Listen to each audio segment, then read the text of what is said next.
नारद के श्राप से वो दोनों वृक्ष बन गए थे। आज भगवान की वंदना करके उनकी मुक्ति हुई। सब लोगों ने आकर यशोदा को सुनाया कि उखल फंसा करके 2 वृक्ष तोड़ दिए, इतने से बच्चे ने, तुम्हारी बहुत बलवान है। यशोदा गोदी में लेकर के मन ही मन प्रसन्न होती हैं। क्यों? माताएं बहनों के पुत्र अगर अच्छे कर, माताओं के पुत्र कैसे होना चाहिए? घर की रक्षा करें, धन जोड़ें, समाज का कल्याण करें, नास्तिक ना बने, एक दूसरे का नुकसान न करें। हर माँ के लिए ऐसे पुत्र पैदा करना चाहिए। कश्यप ऋषि से दिति ने कहा था कि हमें ऐसे पुत्र दो जो समाज का कल्याण करे। 6 महीने पयाहारी दूध पी कर रहो, तुम्हारे साथ ऐसी ही संतान होगी। लेकिन 3 महीने में व्रत खंडित हुआ। व्रत खंडित होने का दंड देखिए, इनका व्रत खंडित हुआ 3 महीने में, तब इनके यहाँ संतान गर्भधारण हुआ। तो क्या हुआ? कश्यप ऋषि ने कहा तुम्हारे यहाँ 2 पुत्र होंगे, गौ ब्राह्मण को नष्ट करने वाले, यज्ञों को नष्ट करने वाले, ईश्वर से बुराई करने वाले, देवताओं से वैर करने वाले। तो घबराने लगी कि प्रभु हम ऐसा पुत्र नहीं चाहते। बोले वो तो होंगे ही, तुमने जिस विधि से संतान प्राप्ति की हमसे, जिस समय, उस समय का मुहूर्त यही कहता है। तो उसने 100 वर्ष तक अपने गर्भ को योग बल से रोक के रखा था कि मैं ऐसी संतान को जन्म नहीं दूंगी। लेकिन 100वें वर्ष में प्रसव पीड़ा न सहने के कारण उसके यहाँ 2 पुत्र हुए थे। एक का नाम हुआ हिरण्यकश्यप और एक का नाम हुआ हिरण्याक्ष। धरती से लेकर के आकाश तक, है ना, 16 हाथ का शरीर उनका तुरंत हो गया। 100 साल की आयु के पुत्र पैदा देती ने किए थे। और दोनों को भगवान ने मारा। नरसिंह, बहुत बड़ी सुंदर सुंदर कथाएं हैं हमारी श्रीमद् भागवत में। 24 अवतारों की कथा ही भगवान की कथा है। धर्म और अधर्म, न्याय और अन्याय, अलग से चुटकला कहने की जरूरत ही नहीं है।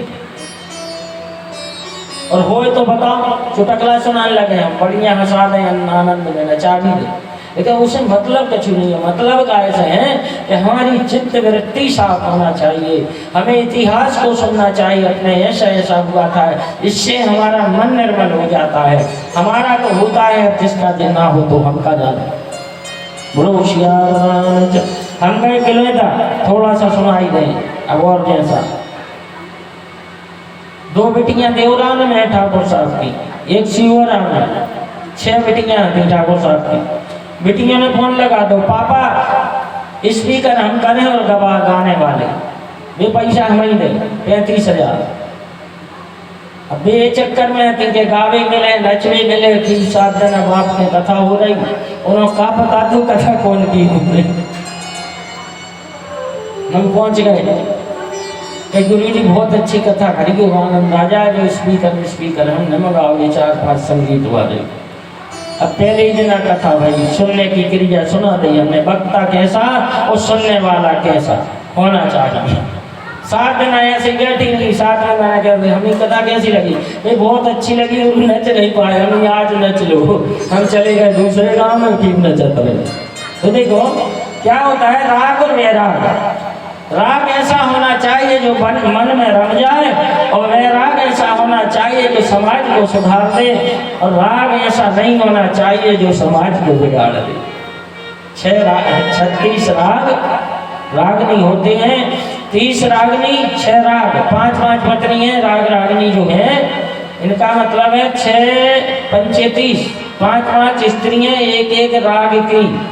वे राग है 36। उन 36 रागों को कहोगे तो भगवान भी रीझ जाते हैं। अब आज के रागों में तो सिस्टम अलग है, आज के राग में तो भगवान दूर ही भागे।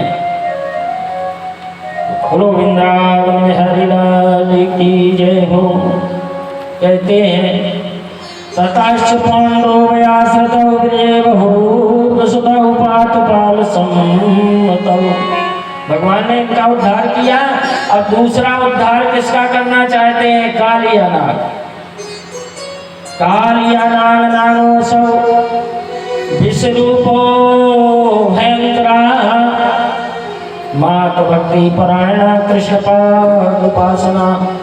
एक कालिया नाग बहुत भयंकर था, 101 फण थे इसके।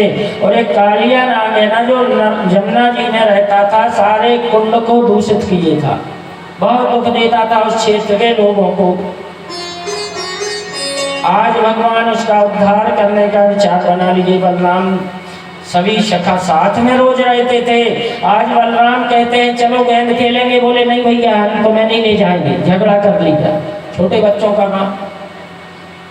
बलराम बोले क्यों? बोले नहीं ले जाएंगे, हमें तुम्हारे साथ खेल नहीं। अब क्यों? इसलिए कह रहे हैं भगवान कि शेषनाग ये और कालिया नाग वो है, हम कालिया की पिटाई करेंगे, ये बचा ही करेंगे, ये बचाएंगे, तो इनको ले क्यों जाए? तो इन्हें झगड़ा कर लिया। बलराम भी रुष्ट होकर अपने महल में चले गए और ये चले गए सखाओं के साथ गेंद खेलने लगे। गेंद को इनने जल में फेंका और जब जल में फेंका बातें न जुष्ट सत्वत्र गंधिता निरीक्षण तो भगवान मनोदधि, भगवान के मन में दधि के समान मंथन चल रहा था कि मैं जब कालिया से मिलूंगा, और कालिया मेरा परम भक्त है।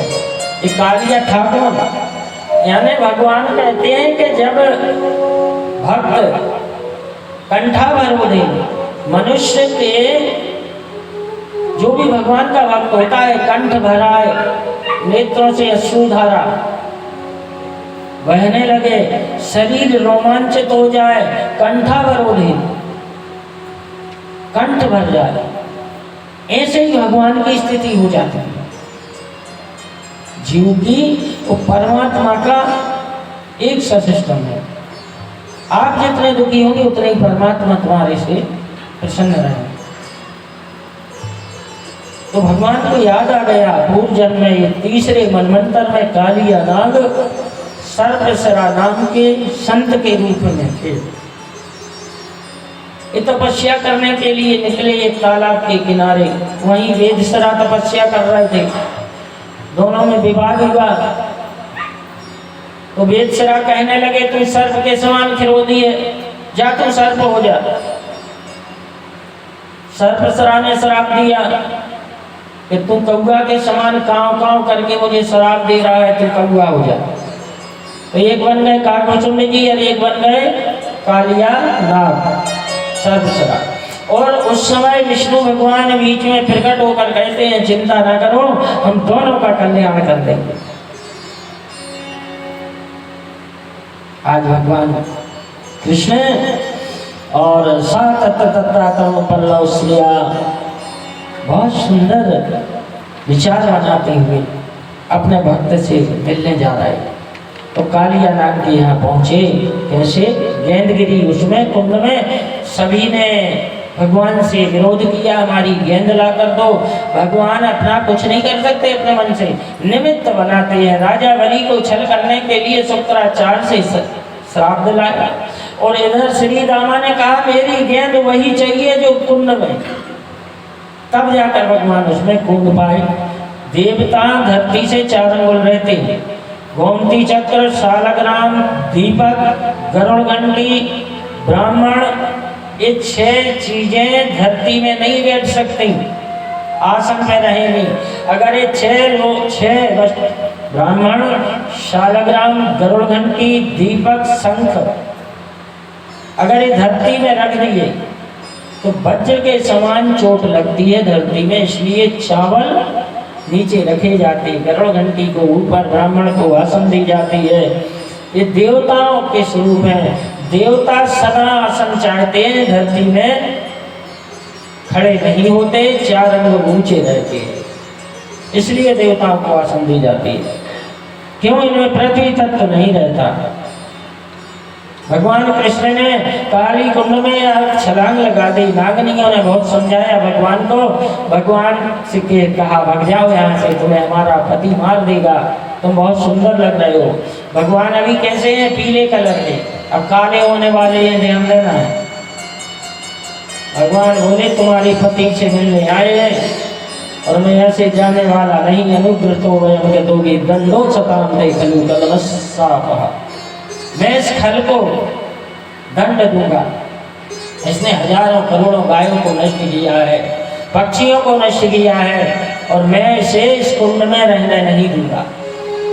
और जाकर भगवान ने उसके ऊपर चरण का प्रहार कर दिया। हुआ युद्ध दोनों में भारी, हुआ युद्ध दोनों में भारी, अंत में नागे हराई दियो रे मेरो बारह सौ कन्हैया काली शहर में खेलन आई गयो रे मोर 1200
भगवान ने उसकी पूंछ पर छलांग लगा दी। पूंछ पर चरण का प्रहार होते ही वह एकदम खड़ा हो गया। उसके नेत्रों से शोले निकलने लगे, अग्नि निकलने लगी। उसके 101 फण से जहर की जब फुटकारी भगवान के ऊपर पड़ी तो भगवान ईश्वर तत्व छोड़कर मनुष्य भाव में चले गए और उसके जहर ने प्रभाव दिखा दिया, भगवान को काला कर दिया। और उसने अपनी पूंछ में भगवान को जकड़ लिया, लपेट लिया और लपेट करके उसने जल के ऊपर भगवान को उठाया पूंछ से और जल के ही ऊपर भगवान को पछाड़ दिया। उस समय भगवान जो है अपने भक्त के लिए देख करके ब्रह्मत्व भाव भूलकर मनुष्यत्व में चले गए। जिस समय आकाश में उसने दोबारा प्रभु को उठाया और जैसे ही जल के बाहर निकले तो सारा गांव बाहर चिल्ला रहा था और बलराम जी भी वहां खड़े थे। बलराम ने कहा, हे खले कलमशापः दस्य सुभक्त्यं देहिना क्रोधोऽपि ते अनुग्रह। अनुग्रह मत करो कृष्ण तुम कालिया पर, ये दुष्ट है, बहुत क्रोधी है, इस पर तुम मनुष्य भाव से और जीत हासिल नहीं कर पाओगे, तुम ब्रह्मत्व भाव में जाओ। जब जैसे ही कान में भगवान के आवाज पड़ी तो भगवान जो है तुरंत ईश्वरत्व भाव में आए, अपने शरीर को फुलाया तो उसके जो हड्डी है वह चटकने लगी, नसें ढीली हो गई। उसने छोड़ दिया भगवान को और 100 फण से 101 फण से काटना चाहा तो भगवान ने छलांग लगा दी, उसके फणों पर नृत्य करने लगे। जो भी फण काटने को उठाता था भगवान का चरण उस फण पर गिरता था, रक्त निकलने लगा, वह निस्तेज होने लगा, कमजोर पड़ने लगा। जब भगवान ने उसको अपना जनेऊ निकाल करके नाथ लिया, यहाँ से यदुवंश के लोग अगर जनेऊ न पहने तो दोष नहीं लगता है। भगवान ने यहाँ जनेऊ का त्याग किया, कालिया नान को नाथ लिया और नाथ करके बाहर खींच करके लाए। कालिया ने भगवान की बहुत सुंदर स्तुति की और भगवान से कहने लगा, हे प्रभु सर्वव्यापक अनंत शक्तिशाली संपन्न है आप, हे परमात्मा मैं आपको काल के रूप में देख रहा हूँ। आप सारे संसार के काल हैं और हे प्रभु, लेकिन मैंने ये भी सुना है कि आप सज्जनों के लिए सज्जन हैं, धर्म के लिए धर्म है, और जो दुष्ट हैं उसके लिए आप महाकाल बन जाते हैं। हे परमात्मा, मुझे छोड़ दो, मेरे प्राण जा रहे हैं, मुझे बहुत कष्ट हो रहा है। तब भगवान ने कहा, देखो तुम इस जगह को छोड़ दो, इस जगह में आ चुका हूँ और इस जगह को छोड़कर तुम चले जाओगे तो ठीक रहेगा, क्योंकि मेरे होते हुए यहाँ कोई गायों को, ब्राह्मणों को और बाहरी अतिथियों को कष्ट नहीं दे सकता। कोई भी अतिथि जल पीता है मर जाता है, आकाश से पक्षी गिर जाते हैं, तुम उनका भोजन करते हो। तुम समुद्र में रहो, तुम्हें समुद्र में बहुत भोजन मिलेगा। उसने कहा हम समुद्र में नहीं रह सकते, गरुड़ हमारा पीछा करता है। दो भाई ऐसे हुए हैं, हमें दूसरे की बात तो हम सह लेते हैं लेकिन भाई की बात नहीं सह पाते। कुल और जिस दिन भाई की बात सह ले जीवन धन्य हो जाए। इसने वाली ने और यहाँ कालिया नाग गरुड़ दोनों भाई। अभी क्यों कालिया बने, क्यों इनका बैर हुआ, ये सब बहुत सुंदर कथा है समय के अभाव से। तो कालिया नाग ने कहा कि मैं गरुड़ के डर के कारण यहाँ नहीं रह सकता। कहाँ? समुद्र में। गरुड़ मुझे मार देंगे। भगवान कहते मेरे चरण चिन्हों को देखकर गरुड़ तुमसे कुछ नहीं कहेगा। क्या हुआ था कि कद्रू और विनिता में विवाद हुआ था उच्चैश्रवा घोड़ा के ऊपर सूक्ष्म रूप में। तब जाकर के दासी बना लिया था गरुड़ की माँ को, कालिया की माँ ने जबरदस्ती।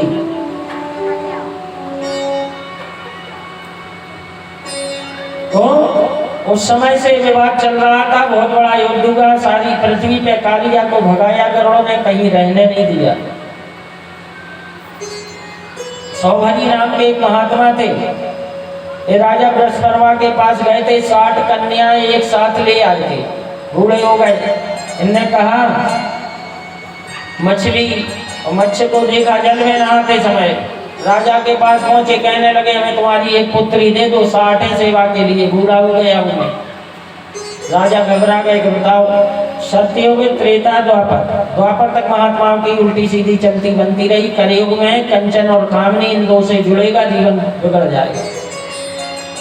द्वापर तक सिस्टम ठीक रहा, सब संतों की ऋषियों की संतान थे, इतनी पावर था, इतनी तपस्या थी।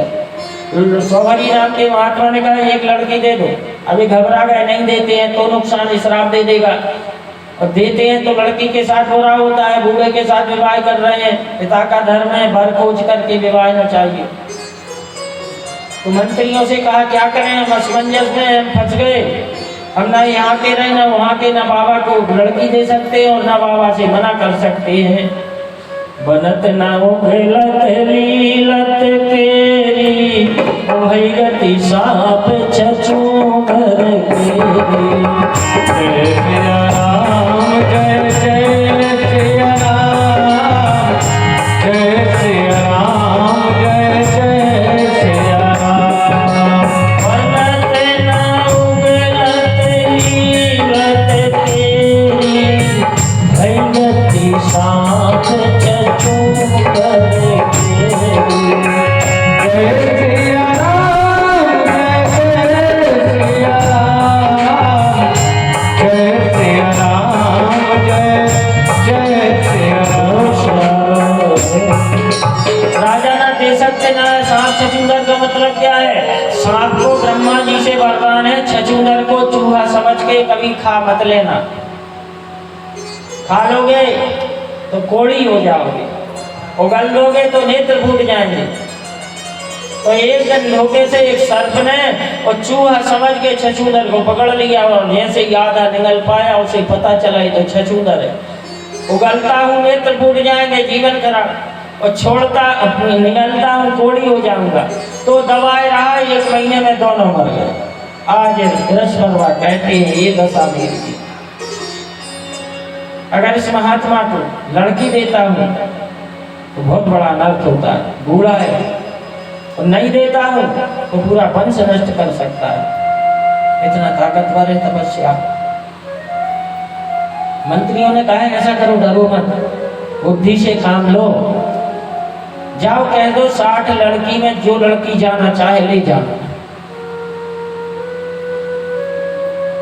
अब कौन जाएगी बूढ़े के साथ? 100 हरि नाम के महात्मा रसायन बूटी के ज्ञाता थे। इनने जाकर देरी के आगे पहुंच करके रसायन बूटी खा ली। 16 वर्ष की उम्र हो गई, बहुत सुंदर नौजवान हो गए। इनको देखकर 60 कन्या इनके साथ चलेंगी। बोलो वृंदावन हरे लाल की जय। 60 चलेंगे। वही सबरी नाम के संत तपस्या कर रहे थे और यमुना में, और गरुड़ ने एक मछली डाल दी तो सबरी ने श्राप दिया था, गरुड़ यहाँ दोबारा आएगा तू मारा जाएगा, तेरे सिर के 1000 टुकड़े हो जाएंगे। तो नारद ने कालिया को कहा था जाओ तुम वहां बच जाओगे, वहां कालिया नहीं जा सकता। तो प्रभु मैं ऐसे यहाँ रहता हूँ। भगवान बोले जाओ। क्षीर सागर में 3 पर्वत हैं, एक का नाम है महोदधि, दूसरे का नाम है गोवर्धन और तीसरे का नाम है रमणद्वीप पर्वत। ये तीनों बाप बेटा नदी। महोदधि का बेटा गोवर्धन जो आज वृंदावन में है, ये सोने पर्वतों पर जाओ, वहां रहो। और महोदधि द्रोणागिरी पर्वत हनुमान लाए थे, इनके भी पुत्र होते हैं। तो कहते हैं कि भगवान को प्रणाम करके यह सीधा और यमुना में चला गया, अपने परिवार के साथ समुद्र में पहुंच गया और समुद्र में जाकर रमणद्वीप पर्वत में रहने लगा और वहां भगवान का भजन करते हुए जीवन गुजारने लगा। एक दिन गरुड़ को पता चला कि कालिया नाम उस पर्वत पे है, तो गरुड़ ने वहां पर जाकर के जैसे ही चक्कर लगाया पकड़ने के लिए, भगवान के चरण चिन्ह दिखे। यहाँ दोनों का राजीनामा हो गया। भगवान की कृपा से कुछ भी हो सकता है। कहते हैं भगवान अब गाय चराने लगी। समय बस 5 मिनट। भगवान गाय चराने लगे, इनका पूजन किया गया, बछड़ा चराने लगे। अब ये ध्यान देना है, नामकरण करने जाते ना स्कूल में, बुधवार के दिन नामकरण बच्चे का कराओगे तो बुद्धिमान रहेगा, शनिवार के दिन कराओगे तो क्रूर रहेगा, सोमवार के दिन कराओगे तो ज्ञानी रहेगा, मंगलवार के दिन कराओगे तो पढ़ेगा तो बहुत तेज लेकिन सिर दर्द करेगा। नाम लिखाने की विधि, हर चीज की विधि है हमारे शास्त्रों में, लेकिन हम लोग अज्ञानता में पीछे भटकते गए और सारी सिस्टम बिगड़ते गए। फिर कहने लगे बाबा जी हमारा लड़का काम नहीं कर रहे थे, हमें खावे नहीं दे, हमें पानी नहीं दे। गलती कौन की? माता पिता की। अगर कथा सिस्टम से सुनाई जाए तो गलती पूरी माता पिता की है, पुत्र की नहीं है। जैसे गर्भधारण संस्कार करोगे, जैसे तुम 1 साल तक रहोगे गर्भधारण करने के बाद, वैसे ही आचरण उस बच्चे में होंगे।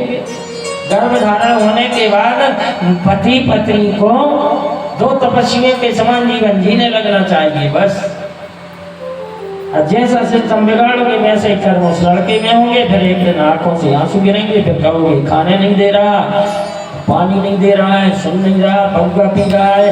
कल पग्गा की कथा सुनाओगे दाल की कैसी हो। सत्य को वारनी त्रेता में सुरा, द्वापर में मदरा, कलयुग में शराब। गांजे की गांजा है गली रंग, भांग रंग बंधूतिया काली है कड़क रंग शराब रंग के। ये जो 4 चीजें नशा की हैं, इन नशा से क्या होता है? नशा से मनुष्य का हाथ हो जाता है, शरीर कमजोर। भी सब कथाएं थोड़े थोड़े रूप में हो सकता है मिलेंगी। रामचंद्र की भगवान का पूजन हुआ। गाय चराने के लिए इनको बताया गया, इनके शरीर को कीलक किया गया कि वृक्ष इनके सिर की रक्षा करें, मृग इनके हृदय की रक्षा करें, सारे जानवरों के नाम ले ले करके भगवान के बलराम के ग्वाल बालों की रक्षा से कवच तिलक किया गया। ऐसे ब्रह्म परमात्मा की लीला। कहो तो अब चले कथा, नहीं तो टाइम है। बोलो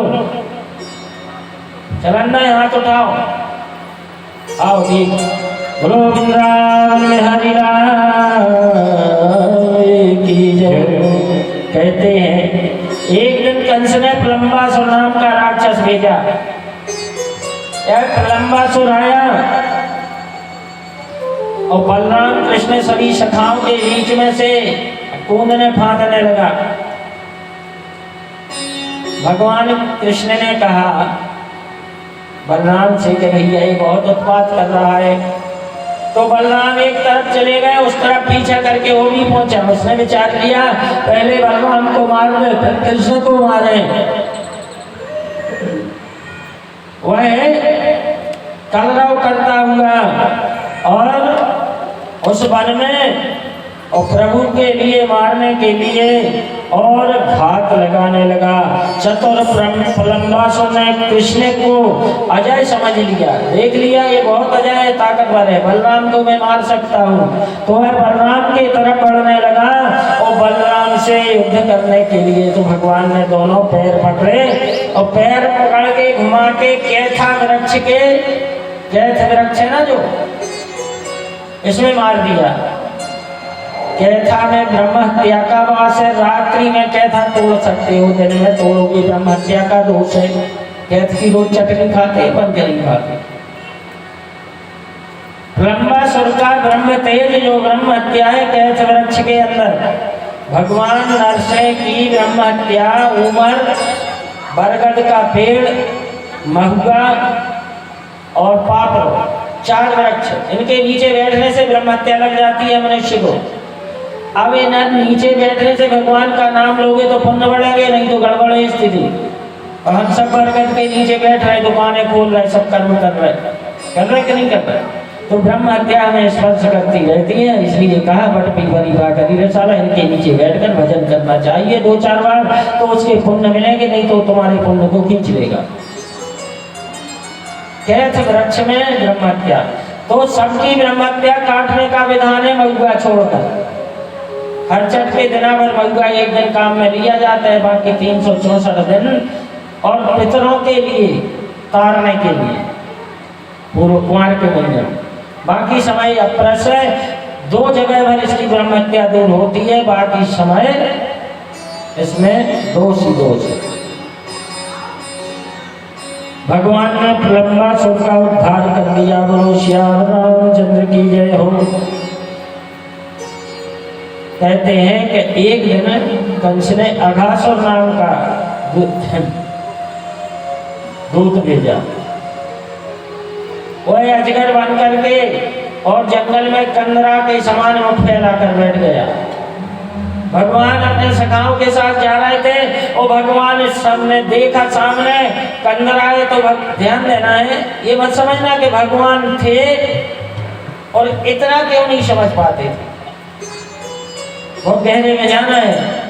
ये पृथ्वी है ना, 14 भुवन एक पति सोई।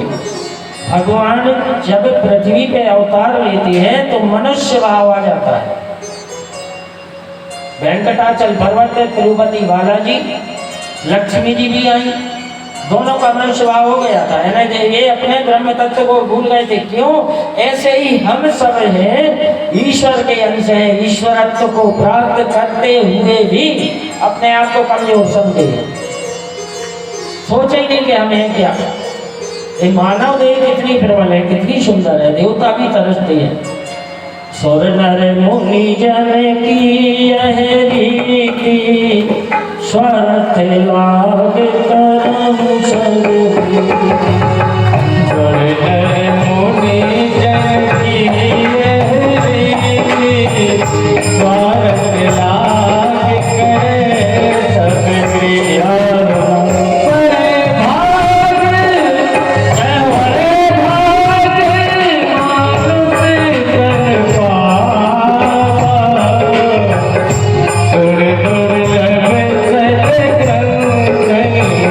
God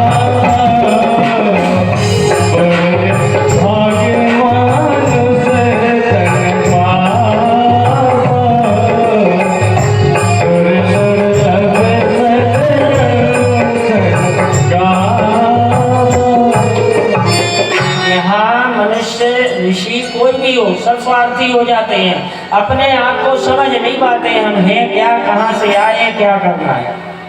बस इसी माया में फंस जाते हैं। सुखदेव जी भगवान कहते हैं कि हे राजन, आज मैं तुम्हें बहुत सुंदर उपदेश देता हूँ। कौन सा? कहते हैं एक राजा पुरंजन थे। वह राजा पुरंजन अपने घर से चले शिकार खेलने के लिए। घोड़े पर बैठे शस्त्र बांध करके चलने लगे और शस्त्र बांध कर जब ये चलते हुए बहुत दूर निकल गए शिकार खेलने, तो वहाँ इनने देखा बहुत दूर निकल आए हैं, लौट कर घर नहीं पहुँच पाएंगे, रात हो जाएगी, कहाँ रुक जाएं। वृक्ष पे चढ़कर देखा, इनको 9 दरवाजे वाली एक हवेली दिखाई दी और इनके साथ में एक मंत्री भी था। तो इनने जा करके और उस हवेली के पास पहुंचे तो हवेली में क्या देखा, 5 फन का सर्प खड़ा है काला। ये डर गए, पीछे हो गए। इन्हें आवाज लगाई इस हवेली में कौन है, तो वहां से एक स्त्री निकलती है और स्त्री चौखट पकड़ लेती है और देरी पे खड़ी हो जाती है। जो स्त्रियां देरी पे खड़ी हो और चौखट पकड़ ले, समझ लो वो अविद्या है। ये घर का नुकसान कर सकती है, नाश कर सकती है। स्त्रियों को कभी देरी पे नहीं बैठना चाहिए। कच्छप भगवान रहते हैं नरसेन और सास यानी लक्ष्मी। लक्ष्मी है सबकी माता, तो इनके ऊपर नहीं बैठना चाहिए। कोई स्त्री ने यहाँ ऊपर पकड़ लिया, नीचे खड़ी हो गई। राजा समझ नहीं पाए कि क्या है, क्यों राजा ने ध्यान नहीं लिया। उसकी सुंदरता को देखकर भटक गए, चल गए। कहने लगे देवी हम रात रुकना चाहते। बोले रुक सकते हो, जब हम भोजन करें तब भोजन मिलेगा, जब हम बोले तब तुम पीछे से बोलोगे, जब हम चलने लगे तो पीछे से तुम चलोगे, जब हमसे पहले मत बोलना कभी, जब हम बोले तभी बात करना। बोले ठीक है ऐसा ही होगा। रहने लगे। अभी विचारता रात रुकूंगा, सुबह चला जाऊंगा। रात क्या महीनों गुजरने लगे, सालों निकलने लगे, राजा जी नहीं जा रहे। एक दिन बहुत जोर से रात्रि में आवाज आने लगी, बचाओ, चिल्लाने लगे, बाहर मारने लगे लोग बाहर। राजा की नींद खुली, विचार करने लगे अगर मैंने इसे जगाया ये हमें छोड़ देगी, और नहीं जगाया तो बाहर झगड़ा हो रहा है, ना जाने कौन शत्रु है, मारे जाएंगे। जब ऐसा हुआ, डर के कारण इसने स्त्री को जगा दिया और तुरंत अदरस होने लगी और कहने लगी मैंने क्या कहा था, कभी पहले से मत बोलना, अब तेरा काल निश्चित है, तू मरेगा जरूर। और वह अंतर ध्यान हो जाती है। कुछ देर में इसके शरीर पर 108 शत्रु जो बाहर झगड़ा कर रहे थे, 5 फण के सर्प को मारकर इसके ऊपर चढ़ बैठे, सीने पे चढ़ बैठे, गला दबा दिया और यह बाय में आ गया। ये कथा किसकी है? वह राजा पुरंजन यानी वह राजा तुम ही हो, ये जीव रूपी राजा जो हमारे शरीर में बैठा है ना। 108 रोग इसके शत्रु हैं। इस शरीर के शत्रु कौन है? 108 रोग भगवान शंकर ने बनाए। रक्षक कौन है? 5 ज्ञान इंद्रियां। और भक्षक कौन है? 5 कर्मेंद्रियां। बुरे कर्म करने से भक्षण हो जाता है शरीर का, अच्छे कर्म करने से रक्षा हो जाती है, बलवान रहता है, स्वस्थ रहता है। और हम लोगों ने क्या किया, ध्यान देना, हमें रोग आ जाता है, हम लोग डॉक्टर के पास जाते, इधर उधर भागते, डॉक्टर दवाई से ठीक कर देता है, लेकिन पूरा नहीं कर पाता। मृत्यु के आने पर वही रोग उभर आता है और ले जाता है। वात पित्त कफ इसके साथ ही नहीं। वात पित्त कफ भगवान शंकर ब्रह्मा विष्णु महेश इड़ा पिंगला सुषुम्ना 3 नाड़ियां, इन सबसे संबंध बन करके शरीर का सिस्टम जो है 108 रोग है जो इसके वही शत्रु है, ये निमित्त बनकर आते हैं और हमें ले जाते हैं। बिना रोग के कोई गया है कभी? तो सुखदेव जी कहते हैं हे राजन, यह शरीर है जो इसमें बैठा हुआ जीव ही पुरंजन नाम का राजा है। ब्रह्मलोक से चलकर आया और आकर के इसने इस दरवाजे वाली हवेली में जगह पाई इसमें मत रम गया, अब ये लौट कर उधर नहीं जाना चाहता। अगर कोई कहे कि तुम्हारी मृत्यु है, क्या मरने की सोचोगे? तुम तो ये सोचोगे जीवन जीते चले, लेकिन उसके बाद भी मृत्यु निश्चित खड़ी है। ये समझना कठिन है मनुष्य के। जिस दिन ये समझ में आ जाएगा कि हमें जाना जरूर है, आए हैं तो जाए। यहाँ कोई सिखाने भी लगते हैं, महाराज जी थोड़ा सा ऐसा करना, थोड़ी गा दिया करो, नाच लें, कुछ करें, अच्छी कथा सुना दिया करो। हमने कहा तुम्हें जीना नहीं आता, हमें जीना सिखाते हो। जहर हाथों में है उनके, हमें पीना सिखाते हैं। हमारे गुरुजी ने थोड़ा सा समझा दिया है हमें कि ऐसा करना है बेटा। ठीक है, तुम भी गुरु बन जाओ, तुम्हारी भी सुन लगे, लेकिन पहले तुम थोड़ा इतना तो समझ लो, अधिकारी हो इतना कहने के। कान में मंत्र लिया है गुरु का, अगर गुरु का मंत्र लिए हो तो तुम और हम बराबर है, ना हम बड़े ना तुम। अध्यक्ष हो तो तुम तो हमसे बात करने के लायक ही नहीं हो। जिस जगह पे तुम बैठ जाते हो अध्यक्ष व्यक्ति, वह जगह अपवित्र हो जाती है। उस जगह पे दूसरा व्यक्ति कथा सुनने लगे तो वो जगह पे उसका फल खत्म हो जाता है। हमारे सनातन धर्म में ये जीव कब शुद्ध होता है पूरा? जब दीक्षा लेता है। पहले 16 संस्कार, कर्ण छेदन, नक्षेदन, पुंसवन, नामकरण, ये संस्कार होते जाए तब भी शुद्ध नहीं पूरा। जिस समय गुरु मंत्र कान में गया उसी समय शुद्ध हो जाता है, ईश्वर को प्राप्त कर लेता है। और इसका जल पानी सब कुछ हम लोग ले सकते हैं, कोई भी जाति हो। या देवी सर्वभूतेषु जाति रूपेण संस्था नमस्तस्यै नमस्तस्यै नमस्तस्यै नमो नमः। जाति के रूप में देवी जी है, गले में कंठी है। वैष्णव हो तो कोई परहेज नहीं है खाने पीने में, वैष्णव नहीं हो तो खाने में भी तब चला जाएगा। ये है सनातन धर्म। आज की कथा को यही विराम करते हैं। एक भजन। बनवारी रे जिन